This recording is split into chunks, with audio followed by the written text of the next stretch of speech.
दोस्तों, जब भी हम भारत के इतिहास की बात करते हैं तो हमें दो ऐसे नाम जरूर याद आते हैं जिन्होंने पूरे युग को बदल दिया, चाणक्य और चंद्रगुप्त मौर्य। एक तरफ थे चाणक्य जिनकी बुद्धि और रणनीति अपराजय थी, और दूसरी तरफ थे चंद्रगुप्त जिनकी वीरता और नेतृत्व ने भारत को पहली बार एकजुट साम्राज्य दिया। इन दोनों की जोड़ी इतनी अनोखी थी कि इतिहास में इन्हें गुरु और शिष्य नहीं बल्कि भाग्य बदलने वाले नायक कहा गया। आज हम आपको बताएंगे चाणक्य और चंद्रगुप्त की 10 अनोखी बातें जो आपको जरूर चौंका दें। तो चलिए शुरू करते हैं। शुरू करने से पहले अगर आप भी हमारे चैनल पर नए हैं तो वीडियो को लाइक करके चैनल को सब्सक्राइब जरूर कर लें। तो बात करते हैं पहला, भविष्यवाणी और मुलाकात। चाणक्य ने बचपन में ही देख लिया था कि चंद्रगुप्त साधारण बालक नहीं है, जिन्होंने भविष्यवाणी की थी कि यही बालक एक दिन महान सम्राट बनेगा। पॉइंट नंबर 2, शिष्य गुरु और अनोखा रिश्ता। चाणक्य और चंद्रगुप्त का रिश्ता केवल शिक्षक और शिष्य का नहीं था, बल्कि पिता और पुत्र जैसा था। चाणक्य ने चंद्रगुप्त को सिर्फ पढ़ाया ही नहीं, बल्कि उसे रणनीति, युद्ध कला और जीवन दर्शन भी सिखाया, जिससे वो एक महान योद्धा बन सका। पॉइंट नंबर 3, अपमान से शुरू हुई क्रांति। नंद वंश के राजा ने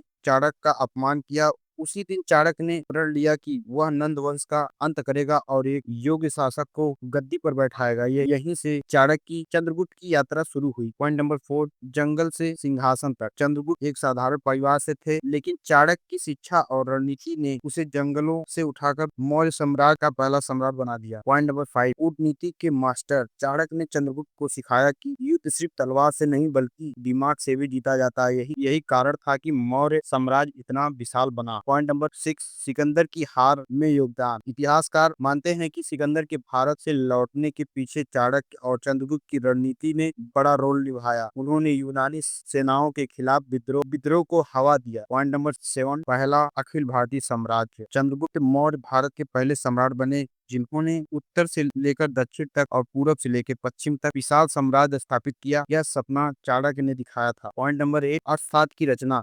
चाणक्य ने सिर्फ रणनीति नहीं सिखाई, बल्कि शासक का पूरा विज्ञान लिखा। अर्थशास्त्र यह आज भी विश्व की सबसे अद्भुत किताबों में से गिनी जाती है। पॉइंट नंबर 9, तप और त्याग। गद्दी पर बैठने के बाद भी चंद्रगुप्त ने अपने गुरु चाणक्य का हमेशा सम्मान किया, और चाणक्य ने भी राजमहल की सुख छोड़कर साधारण जीवन जिया। पॉइंट नंबर 10, अंत भी अनोखा। चंद्रगुप्त ने जीवन के अंत में जैन धर्म अपना लिया और श्रवणबेलगोला में तपस्या करते हुए प्राण त्यागे। वहीं चाणक्य ने भी अपने ज्ञान और त्याग से इतिहास में अमर स्थान पाया। दोस्तों, इतिहास हमें यही सिखाता है कि जब सही विचार और सही नेतृत्व साथ आ जाए तो असंभव भी संभव हो जाता है। चाणक्य की बुद्धि और चंद्रगुप्त की वीरता ने मिलकर भारत को पहली बार एक अखंड साम्राज्य दिया। आज उनकी कहानी हमें यह याद दिलाती है कि सच्चा गुरु जीवन बदल देता है और सच्चा शिष्य इतिहास। तो आपको क्या लगता है, अगर चाणक्य और चंद्रगुप्त ना होते तो भारत का इतिहास कैसा होता है? अपने विचार कमेंट में जरूर बताएं, और वीडियो अच्छा लगे तो लाइक करके चैनल को सब्सक्राइब करना ना भूलें। मिलते हैं अगले वीडियो में, तब तक के लिए जय हिंद।